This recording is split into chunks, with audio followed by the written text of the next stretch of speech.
While the baseball world mourns the loss of one of its greats, the civil rights community is pained by Hank Aaron's passing as well. Sean Gallagher shows us, as tremendous as Hank Aaron was on the diamond, he was even more pristine off of it. The Hank Aaron Trail was built to honor the legacy of one of baseball's best players, but it's more symbolic of the legacy he left as a trailblazer. Straight away.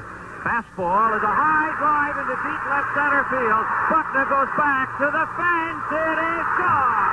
Hammerin' Hank will always be remembered for breaking Babe Ruth's all-time home run record. But when it came to advancing racial equity, Henry Aaron knocked it out of the park. He used his life to help others. Dr. Eve Hall, president of the Milwaukee Urban League, is proud of what Aaron did for racial justice in the face of adversity. While the praise for him is nearly universal today, it wasn't always that way. I know what he stood for. You know, he stood so strong with courage and perseverance when he beat Babe Ruth's record. The pitch to Aaron. As Hank Aaron approached Babe Ruth's home run record in 1974, he and his family received hate mail and death threats. Nevertheless, he persevered. But it also became an impetus for him to really push social justice. And still recognize those who stood with him and stood behind him, you know, during some very challenging times in this country. As the last Negro Leagues player to be in the MLB, Aaron's life was devoted to progress. He spoke out about social justice in a time where it wasn't as accepted as it is today. There was even more fear and it took more courage because sometimes the protections that individuals get today, they did not get that back at that time. He was a trailblazer, and the trailblazers carry a lot with them.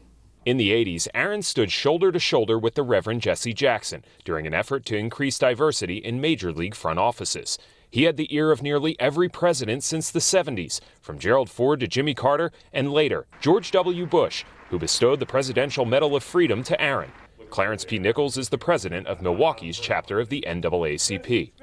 I'm here today because of some of the attributes he showed with his presence of mind in terms of wanting to make a difference. People like Nicholas were able to look up to Aaron because he used his platform as one of the best baseball players of all time, inspiring today's athletes who are fighting for the same type of equality he was over half a century ago. But his passion was around making a difference and using his platform for social change and social justice. Even in the final weeks of his life, Hank Aaron was trying to make an impact. He rolled up his sleeve earlier this month to get the COVID-19 vaccine, an effort to encourage the African-American community, one that hasn't always trusted the medical community, to have faith. He was trying to make a statement. I will serve as a role model and as an example so that others will not be afraid.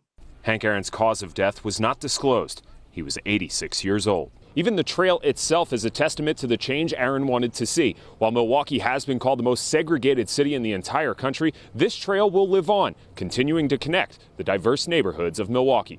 In Milwaukee, Sean Gallagher, TMJ4 News.